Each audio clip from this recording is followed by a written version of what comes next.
ಅಪ್ಪ ನಂಜುಂಡು ನೆಲೆಗೊಂಡು, ಅಪ್ಪ ನಂಜುಂಡು ನೆಲೆಗೊಂಡು.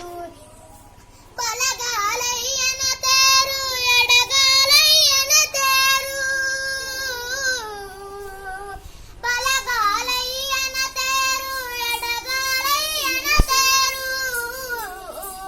ರಾಟೋಳಿ ತೇರು ಕೈ ತೇರುವಾದರೆ ಅಪ್ಪ ನಂಜುಂಡು ನೆಲೆಗೊಂಡು, ಅಪ್ಪ ನಂಜುಂಡು ನೆಲೆಗೊಂಡು. ಎದ್ದೇಳು ನಂಜುಂಡ ಎಷ್ಟೊತ್ತು ಸುಖನಿದ್ರೆ, ಎದ್ದೇಳು ನಂಜುಂಡ ಎಷ್ಟೊತ್ತು ಸುಖನಿದ್ರೆ. ಆನೆ ಬಂದವೆ ಅರಮನೆಗೆ ನಂಜುಂಡ, ಭಕ್ತರು ಬಂದವ್ರೆ ದರ್ಶನಕ್ಕೆ, ಭಕ್ತರು ಬಂದವ್ರೆ